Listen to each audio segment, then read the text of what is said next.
On behalf of the Axel Johnson Foundation, I hereby welcome you to the second Future Places Conference. At the same time, I would like to express gratitude to the City of Buenos Aires and to the Institute for Mobility, IBM, for all the help we have gotten here locally. The theme this year is, as you know, streets as public spaces and drivers of urban prosperity. It is inspired by a research from UN Habitat, a research report that is amazing because no one has done this type of grand-scale international comparison before. About 100 cities are investigated regarding their different morphologies and the consequences of these. The only problem here, that is a great problem, is that absolutely no one is reading reports from UN Habitat. So the reason for having you here today is to make sure that at least some will do that.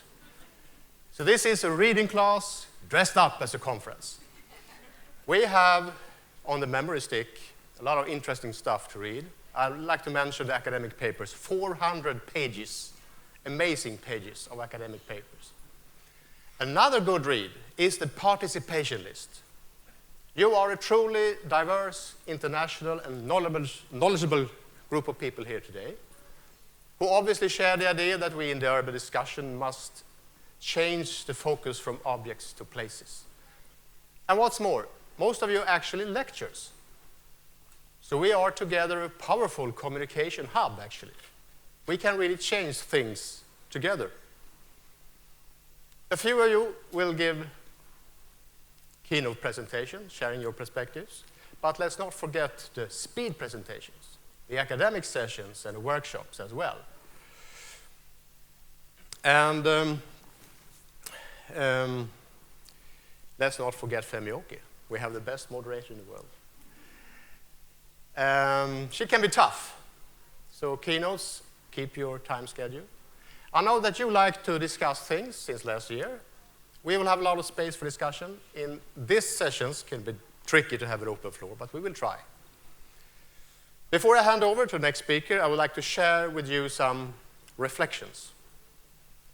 What makes our cities great are, for the most part, simple design with huge economic and social consequences. Sometimes excellent executed simple design. Nevertheless, ordinary people, politicians, and ordinary architects don't see the connection. In our time, we have a fancy for new and shiny things, big projects, advanced designs that may have a strong symbolic value, but very often restricts urban life. This is Hornsgatan in Stockholm, a main street, typical main street, one of my favorite. Nothing special with its physical appearance, but in economic or social terms, it's quite interesting.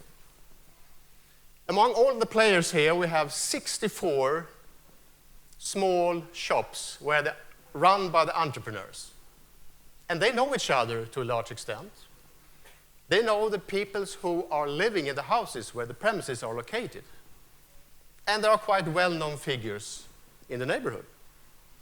These 64 people represents a lot of the authenticity of the streets. So they have a value that goes far away beyond their economic contribution. This street was planned to be turned down in the 60s and to be replaced with this type of building pattern where you have one building on the block. And we actually did build a few of these blocks, not here, but in other places in Stockholm. But since then, we have moved forward in Stockholm. We have progress. So the contemporary building pattern is actually to have 2 buildings on the block. That's great. So in the future, if this continues, we may be able to have 6 or 5 buildings on the blocks. And maybe some architectural variation and some trees, and we have maybe something that reminds of a traditional street. And the utopia for Stockholm will be the Manhattan pattern, where you have buildings that are 6 meters wide or 12 meters wide or something. But this was an example of how a simple design can have huge effects on society. I will just mention this. I could talk for hours about it. But when you have this building pattern, it's easier to mix people of different background on the block. It's easier to mix tenures. It's easier to technically and economically adapt the buildings and to demolish them. And you will have fewer dwellings on each entries, so you will decrease the anonymity. And you will have more entries to the street, which will make them safer.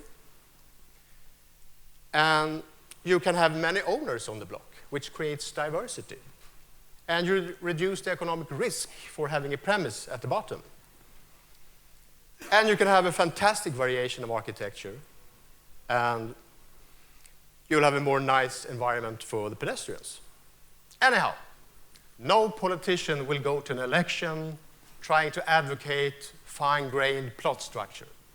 This is nothing for the political level. They like to have symbols of the future, like Boris Skyscraper Johnson. London skyline must evolve as our city grows. This is how Blackfriars Bridge looks today, and this is the proposal. A great politician.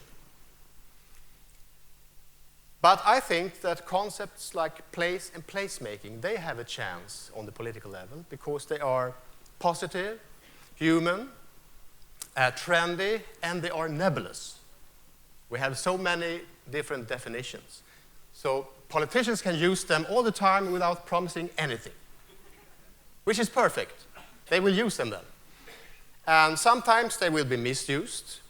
But in the end, I think that the concept of places and placemaking will make the communication between the city builders and the citizens more fine-tuned.